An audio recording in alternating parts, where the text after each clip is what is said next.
আমাদের ডিপার্টমেন্টের একজন শিক্ষার্থী, তার বিরুদ্ধে যৌন হয়রানির অভিযোগ রয়েছে, কিন্তু তার কাছে রিপোর্টটা গেলেও তিনি সেটার কোনো তদন্ত করেননি, সেটার কোনো বিচারের অগ্রগতি নেই। এটা যেরকম একটা অভিযোগ, তেমনি তিনি আমাদের কোর্স ভাইবার সময় কার বাবা মা কী করে সেটা নামের পাশে নোট করে রাখেন। সব কিছু মানে বাবা মার যে পেশা তার ভিত্তিতে মানুষের সাথে বৈষম্যমূলক আচরণ করেন এবং পরীক্ষা না দিয়েই নাম্বার দেওয়া, তার যে অনুরাগী শিক্ষার্থী আছে তাদেরকে বেশি নাম্বার দেওয়া, এরকম ধরনের বৈষম্য তিনি করে থাকেন। আচ্ছা, এর সাথেও যদি যোগ করতে চাই, যেমন আমরা আন্দোলনের সময় দেখেছি যে অনেক শিক্ষকই আমাদের সাথে অবস্থান নিয়েছেন বা অনেক শিক্ষকই আমাদের বিপক্ষে অবস্থান নিয়েছেন। তো এ বিষয়ে আমাদের ডিপার্টমেন্ট থেকে একটি পোস্ট দেওয়া হয়েছিল যে কোনো শিক্ষার্থী যদি আন্দোলনের সময় আহত হয়ে থাকে তারা যাতে ডিপার্টমেন্টে যোগাযোগ করে। তো এই বিষয়ে আমার এক ব্যাচমেট মেয়ে যে আন্দোলনের সময় সরাসরি মার খায় এবং আহত হয়, সে যখন তাকে ফোন করে তিনি বলেন যে তোমার আন্দোলনে তুমি গেছো, তুমি মার খাইছো, এখানে ডিপার্টমেন্ট কী করবে। এবং এখানে আমাদের একটি জুনিয়র আছে যে যখন আপনারা হয়তো খেয়াল করে থাকবেন যে জুলাইয়ের শেষের দিকে বা আগস্টের শুরুর দিকে অনেক শিক্ষকই শেখ হাসিনার যে ছবি তারা নামিয়ে ফেলছিলেন নিজেদের অফিস থেকে। তো এই বিষয়ে আমাদের এক শিক্ষার্থী যখন তাকে ফোন দেয় যে স্যার আপনার অফিসে কি এই জিনিসটা শোভা পায় কি না, উনি সরাসরি তাকে আক্রমণ করে বলে যে তোমার ড্রয়িং রুমে কি আছে সে বিষয়ে কি আমি তোমাকে বলতে চাই, তাহলে আমার অফিসে কি থাকবে না থাকবে সেটাও আমার ইচ্ছা।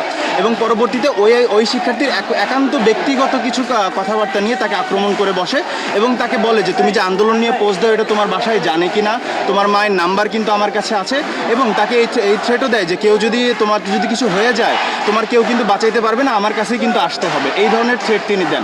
এবং আমরা সবসময় দেখতে পাই যে শিক্ষার্থীদের একান্ত ব্যক্তিগত জীবন নিয়ে তার সবসময় অনেক আগ্রহ, এবং কোন শিক্ষার্থী ব্যক্তিগত জীবনে কী করছে এটা নিয়ে তিনি পাবলিকলি সবসময় আলোচনা করেন যে ও এটা করছে সে এটা করছে।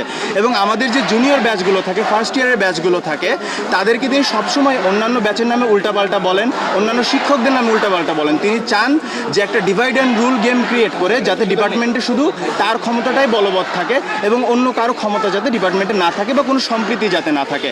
এছাড়া আমাদের ডিপার্টমেন্টের নিজস্ব কিছু সংস্কৃতি আছে, যেমন আমাদের ডিপার্টমেন্টের প্রতিষ্ঠা বার্ষিকীতে একটা অনুষ্ঠান হয়, আমাদের সব ব্যাচ মিলিয়ে একটা ট্যুর হয় এবং ফর্মালি ইনফর্মালি আরও নানা অনুষ্ঠান হয়। তিনি চেয়ারম্যান এসেই বিভিন্ন ব্যাচকে সরাসরি বলেছেন যে এই সকল অনুষ্ঠান আমি জীবনে এই ডিপার্টমেন্টে আর হতে দিব না।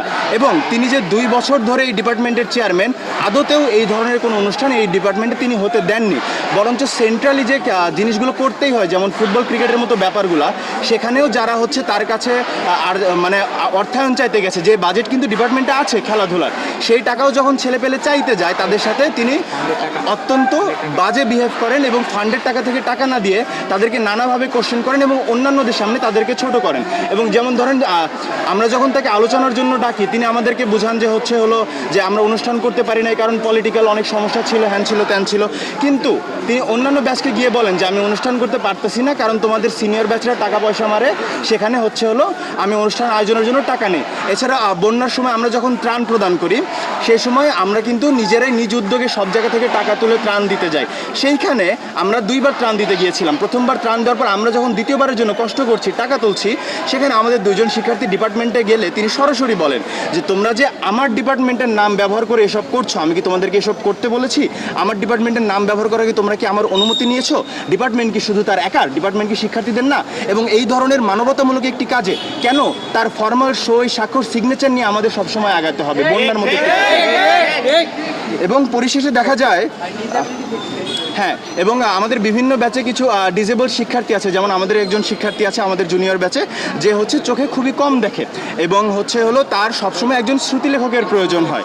এবং সেই শিক্ষার্থী বলেছে যে সে যখন এই শিক্ষক চেয়ারম্যান হওয়ার পর, জনাব সাবের আহমেদ চৌধুরী চেয়ারম্যান হওয়ার পর, সে যখনই শ্রুতিলেখকের জন্য আবেদন করতে গেছে তাকে সাধারণের চেয়ে অনেক বেশি এবং অনেক তীব্র পরিমাণ হ্যারাসমেন্টের শিকার হতে হয়েছে।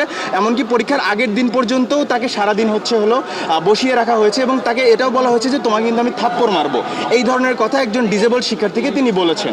ঠিক আছে, এবং আবার যদি আমি বন্যার কথায় ফেরত যাই যে জি ঠিক আছে, এবং বরাবরই ডিপার্টমেন্টের বিভিন্ন কাজে আমরা তার এই ধরনের স্বৈরাচারী মনোভাবের একটা প্রকাশ পাই যে তিনি মনে করেন যে তিনি চেয়ারম্যান হয়েছে বিধায় ডিপার্টমেন্টটা শুধু তার একার এবং ডিপার্টমেন্টে আর কারো কোনো অধিকার নাই, তিনি যা বলবেন ডিপার্টমেন্টে তাই হবে।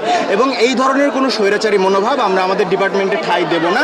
এবং আপনাদেরকে শেষ একটি কথা বলি যে আলোচনা থেকে যখন তিনি আমার সময় তোমরা নষ্ট করছো বলে উনি চলে যায়, আমরা সকল ব্যাচ থেকে কিছু শিক্ষার্থী তার অফিসে যাই 2জন করে এবং তাকে খুব ভালোভাবে বলি যে স্যার আসলে রানিং কোনো ব্যাচ চাচ্ছে না আপনি চেয়ারম্যান থাকুন, হোক।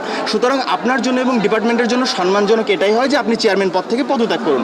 তিনি আমাদেরকে অনেক বাজে কথা বলেন, যার কথাটা উনি শেষ করেন এটা দিয়ে যে তোমাদের যা করার তোমরা করো, আমার যা করার আমি করব। একজন চেয়ারম্যান যে এই ধরনের থ্রেট তাদের শিক্ষার্থীকে দিতে পারে, এই ব্যাচগুলোর কেউই তার সাথে একাডেমিক কোনো কার্যক্রম কন্টিনিউ করতে মোটেও সিকিউর ফিল করছে না এবং সেই ইচ্ছাও পোষণ করছে না। সুতরাং আমরা চাচ্ছি তিনি চেয়ারম্যান থেকে পদত্যাগ করুন এবং আমাদের 19 থেকে 23 ব্যাচের সকল একাডেমিক কার্যক্রম থেকে তিনি দূরে থাকুন।